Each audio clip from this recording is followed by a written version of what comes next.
মৰমৰ ছাত্ৰ-ছাত্ৰীসকল আজি আমি ষষ্ঠ শ্ৰেণীৰ গণিত পাঠ্যপুথিৰ অনুশীলনী 10বিত থকা প্ৰশ্ন উত্তৰসমূহ কৰিম। আনসাৰ তলৰ কোনবোৰ সমীকৰণ লিখা ইয়াতে দিয়াবোৰৰ কোনকেইটা সমীকৰণ হয় বাছি উলিয়াব দিছে।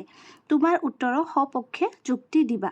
এতিয়া চোৱা এ নম্বৰত x - 19 = 10। এতিয়া সমীকৰণ এটা কেতিয়া হ'ব যেতিয়া তাৰ মাজত সমান চিহ্নটো থাকিব আৰু কি থাকিব বীজগণিতীয় ৰাশি। এইবোৰ হৈছে বীজগণিতীয় ৰাশি। গতি এইটো সমীকৰণ হ'বনে নাই ইয়াতে চোৱা সমান চিহ্ন আছে left hand side right hand side সমান সপক্ষ বাপক্ষ সমান আৰু কি আছে এটা বীজগণিতীয় ৰাশি আছে। গতিকে এইটো কি হ'ব সমীকৰণ হ'ব। এইটো চোৱাচোন a + 9 = -9 মাইনাস থাকক আমাৰ হেতু কথা নাই আমাৰ সপক্ষ লগত বাপক্ষ সমান আছে নে নাই আছে। গতিকে এটা কন্ডিশন এটা শর্ত আমাৰ মিলিছে আৰু এটা কি হৈছে যে বীজগণিতীয় ৰাশি আছে নে নাই ইয়াতে চোৱা এইটো এটা বীজগণিতীয় ৰাশি। গতিকে এইটো এটা সমীকৰণ হ'ব। নাম্বাৰ সি 3b = 15 ইকুৱেল আছে লেফট হ্যান্ড সাইড আৰু ৰাইট হ্যান্ড সাইড ইকুৱেল হয় সমান হয় আৰু কি বীজগণিতীয় ৰাশি কোনটো আছে b আছে। গতিকে এইটো এটা সমীকৰণ হ'ব। ডি নম্বৰটো চোৱা 21 - 1 > 5। এতিয়া চোৱা ইয়াতে সমান চিহ্ন নাই আৰু বীজগণিতীয় ৰাশিও নাই। গতিকে এইটো কি হ'ব সমীকৰণ নহ'ব। এইটো চোৱা 2n + 6 <= 18 ইয়াতে বীজগণিতীয় ৰাশি আছে কিন্তু কি নাই সমান চিহ্ন নাই। গতিকে এইটো সমীকৰণ নহ'ব। ইংলিছত চোৱা state which of the following are equation give reason for your answer। এই নম্বৰটো কেনেকৈ লিখিবা সমীকৰণ হয় কাৰণ নাম্বাৰ 1 ইয়াত বীজগণিতীয় ৰাশি আছে আৰু ইয়াৰ left hand side equal to right hand side. ইংলিছত কি লিখিবা this is an equation because it has an algebraic expression আৰু কি left hand side equal to right hand side. B নম্বৰটো সমীকৰণ হয় কাৰণ ইয়াত বীজগণিতীয় ৰাশি আছে আৰু left hand side equal to right hand side. ইংলিছত this is an equation because it has an algebraic expression আৰু left hand side equal to right hand side. C নম্বৰটো 3b = 15 এইটো কি লিখিবা সমীকৰণ হয় কাৰণ এইখিনি লিখা একেই হয় এইখিনি লিখি ল'বা। ডি নম্বৰ কি লিখিবা এইটো এটা সমীকৰণ নহয় কাৰণ ইয়াত বীজগণিতীয় ৰাশি নাই আৰু left hand side not equal to right hand side। ইংলিছত লিখিবা this is not an equation because it has no algebraic expression and left hand side not equal to right hand side।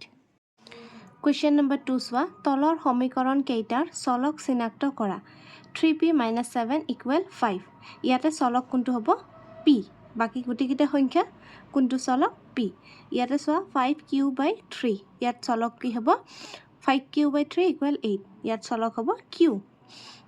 এইটো 3 নম্বৰ হ'ব। 3 নম্বৰটো চোৱা 3 × 9 - 11 = r চলক কোনটো হ'ব r। ইংৰাজীত চোৱা identify the variables in the following equation. Variables মানে কি চলক। গতিকে চলক বা ভেৰিয়েবল আমি কি পালোঁ p ইয়াতে q ইয়াতে r এইখিনি এতিয়া আমি বহিত ধুনীয়াকৈ লিখি ল'ম। এইটো একেলগে কৰি দিছোঁ চলক বা ভেৰিয়েবল কি লিখিবা p। নাম্বাৰ 2ত কি লিখিবা চলক বা ইংলিছত ভেৰিয়েবল কি হ'ব q আৰু নাম্বাৰ 3টোত কি লিখিবা r এইখিনি এনসাৰ। কুৱেশ্যন নম্বৰ 3 শুদ্ধ উত্তৰটো বাছি উলিয়া। m + 4 = 7 সমীকৰণৰ m ৰ মান। এতিয়া চোৱা ইয়াতে পাতি লৈছোঁ m + 4 = 7 ইকুৱেল আছে মানে এইখিনি আৰু এইখিনি সমান। এতিয়া 4ৰ লগত কি যোগ কৰিলে আমি 7 পাম 4ৰ লগত আমি 3 যোগ কৰিলে 7 পাম। গতিকে এনসাৰ কি হ'ব 3 হ'ব। তাৰপিছত নাম্বাৰ 2টো চোৱা 4p = 20 4p মানে কি 4 আৰু p পূৰণ হৈ আছে। এতিয়া 4ৰ লগত কি পূৰণ কৰিলে আমি 20 পাম 4ৰ লগত আমি 5 পূৰণ কৰিলে 20 পাম। গতিকে অপশ্যন কি হ'ব p = 5। ইংলিছত চোৱা choose the correct answer. Value of m in the equation m + 4 = 7 কিমান হ'ব 4ৰ লগত আমি 3 যোগ কৰিলে কিমান পাম 7 পাম। গতিকে option C 3। Number 2 solution of the equation 4p = 20 is কিমান হ'ব p = 5 কাৰণ 4ৰ লগত p পূৰণ হৈ আছে 4 × 5 কিমান হ'ব 20। নাম্বাৰ 4 তালিকাখন পূৰ্ণ কৰা। ইয়াতে x ৰ মান দিয়া আছে আৰু এই ইকুৱেশ্যনটো দিয়া আছে সমীকৰণটো দিয়া আছে 2x + 3। এতিয়া x ৰ মান যদি 0 হয় তেনেহ'লে চোৱা x 2 × 0 কিমান হ'ব গোটেইখিনি 0 হ'ব কিমান থাকিব 3 গতিকে ইয়াত হ'ব 3।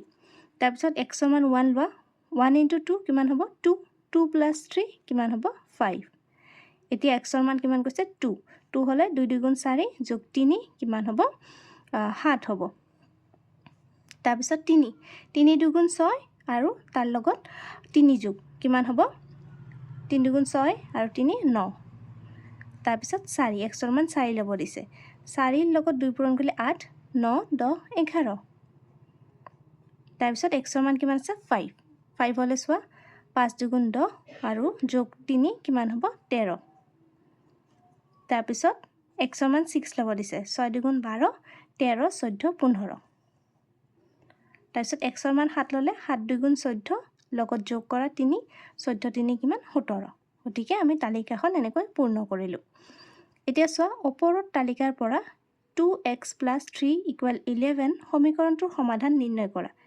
2x + 3 ইয়াৰ মান কোনটোত 11 হৈছে দেখিছানে এইটোত 11 হৈছে তাত তোমাৰ সমাধান মানে x ৰ মান কিমান 4 তেনেহ'লে এনসাৰ কি হ'ব এনসাৰ হ'ব 4 ইংলিশ মিডিয়ামত একে মানকিটা বহুৱাই যোৱা ইয়াত কি আছিল 3 5 7 9 11 13 15 17 আৰু x ৰ মান কি পালো from the table above find the solution of the equation 2x + 3 = 11 11 আমি এইটোত পাইছিলো য'ত x ৰ মান কিমান আছিল 4 তেনেহ'লে এনসাৰ কি হ'ব এনসাৰ হ'ব 4 Question number 5 তালিকাত থকা চলকৰ নিৰ্দিষ্ট মানৰ বাবে সমীকৰণটো সিদ্ধ হয় বা নহয় লিখা ইয়াত আমাক সমীকৰণ দিয়া আছে চোৱা l + 9 = 101 য'ত l ৰ মান কিমান আছে 92 তেছা 92 লগত 9 যোগ কৰা কিমান হ'ব 101 তাৰ মানে কি সিদ্ধ হয় তাৰপিছত m - 9 = 12 m ৰ মান কিমান দিয়া আছে 15 15 - 9 কিমান হ'ব 6 হ'ব কিন্তু ইফালে কিমান দিয়া আছে 12 তাৰ মানে কি এটো নহয় 2p = 18 p ৰ মান কিমান দিয়া আছে 3 2 * 3 6 কিন্তু ইফালে ইকুৱেল কিমান আছে 18 নহলে কি হ'ব নহয় তাৰ পিছত কিমান আছে h - 7 = 0 h ৰ মান কিমান 4 4 - 7 কিমান হ'ব -3 এটো কি আছে 0 আছে তাৰ মানে কি এটো নহয়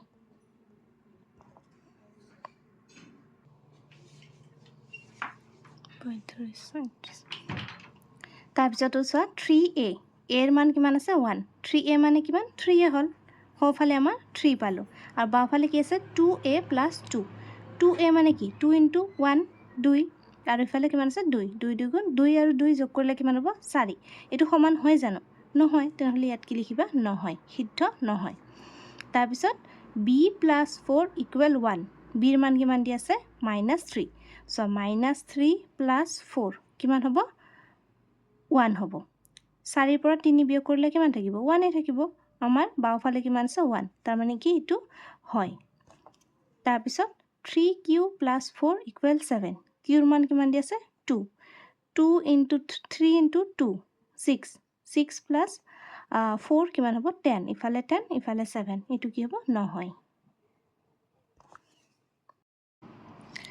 English medium খিনি চোৱা state whether the value of the variable shown in the table against the equation satisfy the corresponding equation ইয়াতে ইকুৱেশ্যন আছে value of variable আছে আৰু equation satisfied yes not লিখিব দিছে আমি প্ৰথমটো কি পালো হয় বুলি পাইছিলো গতিকে ইয়াত কি লিখিব লাগিব yes তাৰপিছত to no no no no yes no এখিনি তোমালোকে লিখিলৱা Question number 6 তলৰ সমীকৰণবোৰ প্ৰচেষ্টা আৰু ভুল শুধৰোৱা পদ্ধতি ব্যৱহাৰ কৰি সমাধান কৰা ইংলিছত solve the following equations by trial and error method 2r + 1 = 7 কিবা r = 1 বহুৱাই আৰু ইংলিশৰ খিনি কি লিখিবা putting r = 1 কিবা left hand side কিমান আছে 2r + 1 এইটোৰ জাগাত কি লিখিবা 2 r ৰ মান 1 বহুৱাইছো +1 2 গুণ 2 যোগ 1 কিমান হল 3 3 আমাৰ ৰাইট হ্যান্ড সাইডত আছে নে নাই গতিকে not equal to right hand side তাৰপিছত কি লিখিবা r ইকুৱেল 2 এবাৰ 2 লিখা 2 বহুৱাই ইংলিছত কি লিখিবা পুটিং r ইকুৱেল টু 2 কি হ'ব লেফট হেণ্ড সাইড আগৰ নিচিনা লেফট হেণ্ড সাইড কি আছে 2r প্লাস 1 তাৰ মানে কি হ'ব 2r ৰ জায়গাত এতিয়া 2 বহাম প্লাস 1 2 2 4 যোগ 1 কিমান 5 আমাৰ ৰাইট হেণ্ড সাইডত কিমান আছে 7 গতিকে এটো not equal to right hand side যেটো পোৱা নাই r ৰ মান আকৌ আমি বঢ়াই দিও r ইকুৱেল টু 3 বহুৱাই ইংলিশত কি লিখিবা putting r equal to 3 left hand side কি লিখিবা 2r plus 1 এটো 2r ৰ জায়গাত এতিয়া কি লিখিবা 3 plus 1 3 দুগুণ 6 যোগ 1 কিমান হ'ব 7 এতিয়া কি পালো এটো equal to right hand side যেতিয়ালৈকে আমি নাপাম ৰাইট হেণ্ড সাইডৰ ভ্যালুটো তেতিয়ালৈকে আমি কৰি কৰি যাম আমি যেহেতু পালো গতিকে ইয়াতে আমি স্টপ কৰি দিব লাগিব এইখিনি आंसर এটোটো आंसर কি লিখিবা m ৰ মান কি বহুৱাই 1 বহুৱাই ইংলিশত কি লিখিবা putting m equal to 1 left hand side কি আছে 4m আছে তাৰ মানে 4 into 1 কিমান হল 4 not equal to right hand side হয়নে এতিয়া কি কৰিবা আকৌ বহুৱাই যাম এতিয়া m ৰ মান 2 বহুৱাই পুটিং m equal to 2 কি হ'ব left hand side equal to 4m তাহলে 4 into 2 কিমান হ'ব 8 not equal to right hand side এতিয়া কি কৰিব লাগিব আকৌ m equal to 3 m equal to 3 ললে কি হ'ব left hand side কি আছে 4m তাৰ মানে 4 into 3 equal to 12 not equal to right hand side গতিকে আমি দেখি আছো নহয় কি বহুৱালে হ'ব 24 6 বহুৱালে হ'ব লিখিবা পুটিং m equal to 6 বা অসমীয়াত কি লিখিবা m equal to 6 বহুৱাই কি হ'ব left hand side 4m মানে 4 into 6 equal to 24 equal to right hand side এটোৱে आंसर Question number 7 তলৰ পৰিস্থিতিবোৰ সমীকৰণেৰে প্ৰকাশ কৰা Number 1 3 কিলোগ্ৰাম চাউলৰ মূল্যৰ লগত 10 টকা বিয়োগ কৰিলে 80 টকা পোৱা গল এইখিনি এতিয়া আমি সমীকৰণত লিখিম State the following statement in equation. Number 1. When rupees 10 is subtracted from the cost of rupees 3 kg of rice, rupees 80 is left. লিখিবা ধৰা হল 1 কেজি চাউলৰ মূল্য কিমান x টকা এটাকে 3 কেজিৰ কিমান হ'ব 3 কেজি চাউলৰ মূল্য কিমান হ'ব 3x টকা প্ৰশ্ন মতে কি কৈছে প্ৰশ্ন মতে এই 3 কেজি চাউলৰ মূল্য যে আছে 3x তাৰ পৰা 10 টকা বিয়োগ কৰিলে কিমান আমাৰ থাকিব প্ৰশ্নত এবাৰ চাই লৈছো 10 টকা বিয়োগ কৰিলে কিমান থাকিব আমাৰ 80 টকা থাকিব এইটোৱে आंसर এতিয়া ইংলিশত লিখিম let cost of 1 kg rice equal কিমান x rupees x এটাকে কি হ'ব cost of 3 kg rice কিমান হ'ব rupees 3x তাৰপিছত according to the question কি লিখিবা এই 3x ৰ পৰা rupees 10 minus কৰিলে আমাৰ থাকিব 80 rupees এইটোৱে आंसर Number 2 ক্ৰিকেট খেল এখনৰ 5 ওভাৰত সংগ্ৰহ কৰা ৰানৰ লগত 7 ৰান যোগ কৰি দিলে 39 ৰান হয় যদি প্ৰতিটো ওভাৰত সমান সংখ্যক ৰান কৰা বুলি ধৰিলে তেন্তে পৰিস্থিতিটোক সমীকৰণত প্ৰকাশ কৰা Number 2, in a cricket game, when 7 run is added to the runs scored in 5 overs, the total run is 39. If the number of runs per over is same, express the above statement in an equation. লিখিবা ধৰা হল 1 ওভাৰত run কৰে equal x. এতেকে 5 ওভাৰত কিমান run কৰিব 5 into x 5x. তাৰপিছত প্ৰশ্ন মতে কি কৈছে প্ৰশ্ন মতে এই 5x ৰ লগত 7 যোগ কৰিলে কিমান হয় 39 রান হয় এটো आंसर. ইংলিশত লিখা let the run per over equal কিমান x. Therefore the run 5 over 5x. According to the question কি হ'ব 5x ৰ লগত 7 যোগ কৰিলে run 39 হয় এটোৱে आंसर. আজিৰ ভিডিওটি ইয়াতে সামৰিছো আমি অনুশীলনী 10 বিত থকা আটাইবোৰ প্ৰশ্ন উত্তৰে কৰিলো আশা কৰিছো তোমালোক বুজি পাইছা ধন্যবাদ